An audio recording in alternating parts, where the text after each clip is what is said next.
はい、皆さんこんにちは。オランダワーホリ中の七重と俊吾です。以前オランダに来てからのカルチャーショックという動画を上げさせていただいたんですけれども、実はその動画の中で触れなかったオランダならではの冬の文化について今日は紹介したいと思います。一般的には日本人の感覚だとハロウィンが終わって、その後クリスマスが来てお正月っていうイメージがあるかなと思うんですけど、オランダにはハロウィンとクリスマスの間にシンタクラースというビッグなイベントがあります。今回はオランダ人の同僚であったりだとか、ホストファミリー、そしてオランダ在住のキミコさんという方がオンラインでの文化紹介イベントの際に教えていただいた内容をもとにお話ししていきたいと思います。そして今日はスペシャルゲストで画面の向こう側に私のベストフレンド、13歳と10歳のお友達も来て一緒にお話ししていきたいと思います。今カメラの裏側に俊吾と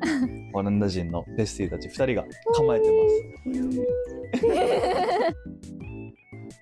まずシンタクラースって何って思いますよね。なんかサンタクロースと似てないみたいなめっちゃ似てる思うよね、この音が、なんですけど、まあそれは若干正しくって、シンタクラースはオランダの冬を代表とする存在で、実在する人物がモデルになったと言われています。前回ブリュッセルの動画にも出てきたんですけど、キリスト教の聖ニコラス、彼は貧しい人とか子供たちを助けてきた子供の守護聖人として知られています。で、その聖ニコラスの信仰がヨーロッパに広がっていってオランダで発展していった文化っていうのがシンタクラースっていう風に言われています。で、そのシンタクラースをアメリカナイズされてサンタクロースっていう感じだからまあ若干似てる。それではここから私たちが知ってるサンタクロースとオランダでのシンタクラース、何が違うかっていう比較をお話ししていきたいと思います。サンタクロースの日はまあいわゆるクリスマスの日、サンタさんからプレゼントもらえるのは12月25ですが、オランダでは12月5日がシンタクラースの日になっています。What's the name of the December 5th? Sinterklaas. Sinterklaas? Yeah, it's the birthday of Sinterklaas. December 5th is his birthday. Yeah. Pakisavond. Then you can get the present. Yeah. そしてサンタクロースは北極からソリに乗ってくるイメージがあるかなと思うんですが、シンタクラースは Stoneboat?Where he comes from? España.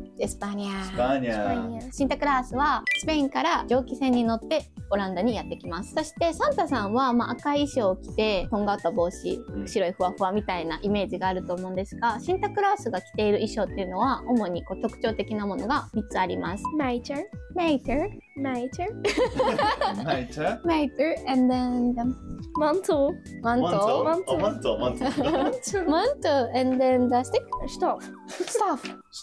この3つがシンタクラースの衣装っていう感じになっていて、おもちゃ屋さんとかでは子供たちが仮装できるような帽子と杖とか売ってたりします。そしてサンタクロースはトナカイさんと一緒に来るかなと思うんですが、シンタクラースは白馬に乗ってきます。Schimmel, but that was the old name of the horse. Now it's Osus now. That's the new name of the horse. New name. So it's a snail. Osus now.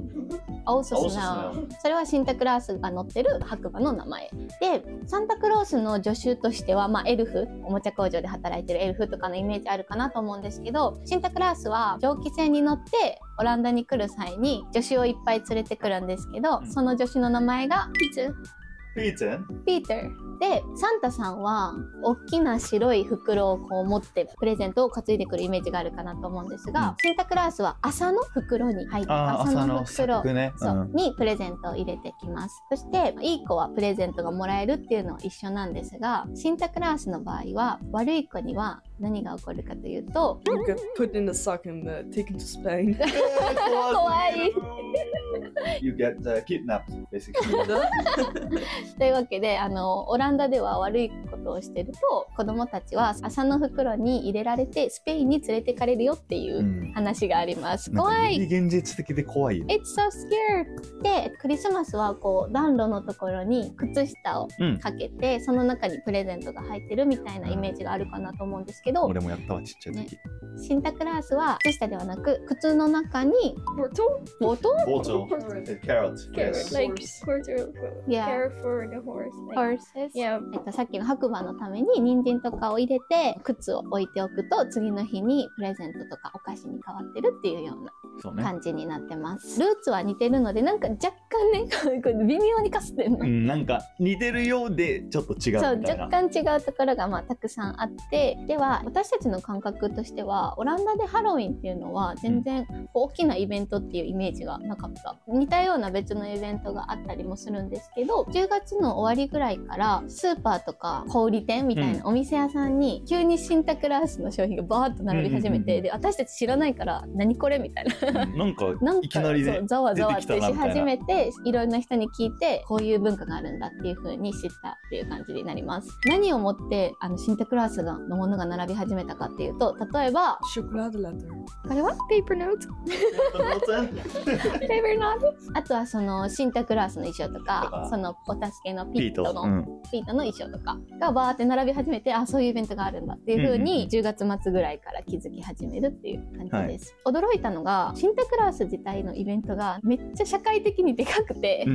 う街中っていうか国中がみんなでやるイベントっていう感じになってます。さっき蒸気船に乗ってシンタクラースが来るっていうお話があったんですけど、そのオランダの政府が公式に今年はどこの港に何月何日に着きますみたいなアナウンスをしてるよね。国がそれをちゃんと決めてるっていう、ね、アナウンスしてるっていうのがあって、そのイベントもテレビで生中継とかもされたりとか、もうほんととりあえず社会的イベントっていう。そうね、だから若者だけの今時のイベントとかじゃなくて、もう本当に大人も子供も合わせてオランダ全体でやってる伝統的なイベントって感じやね。各都市でもシンタクラースの到着イベントっていうのは行われていて、私たちの住んでるこの田舎町にも本当に蒸気船に乗ってシンタクラースが港から登場してきました。みんな1時間ぐらい前からねスタンバイして親子で来てたりとか、おじいちゃんおばあちゃんも一緒に来たりして、本当にこんなに子供いるんだこの町には。そうこの町に見たことないレベルの数の子供が大集結してたね。プラス、この時期になるとそのシンタクラースジャーナルっていうSinterklaas journal. Sinterklaas journal. Well, then someone is going to tell about what happened to the stoomboat and yeah, how Sinterklaas is going. いや子供向けのニュース番組みたいな感じで YouTube とかでも見れるんですけど、シンタクラースの今の状況みたいなのが伝えられるテレビ番組が始まって、毎日子供たちがテレビの前で今日は何が起きてるんやろみたいな、オランダに近づいてるみたいな、そういうワクワクがあります。そして、シンタクラース今の話だと結構子供向けのイベントなのかなって思うかもしれないんですけど、家族で楽しむイベントでもあるっていう感じね。その中で欠かせないのがサプリーゼっていうのが欠かせなくって、サプリーゼが何かっていうと、家族とか学校の友達とかでお互いの名前を引いて、その人のためにプレゼントを用意するみたいな、シークレットサンタと若干似てるんですけど、プレゼントを買うんじゃなくって作るの。自分でね工作するんだよね。その人の好きなものとかをイメージしながら工作をして、でその工作の中にプレゼントが実際にある。で私たちもホストファミリーの子供たちのために作ったりもしたんですけど、ここでサプリーゼちょっと今日はサプリーゼ一つ借りました。Where did you get this? School. From your friends? Yeah. So school, everyone do the サプリーゼ? Yeah. これはホットチョコレートが好きな私の友達のために作られたサプリーゼです。これを開けると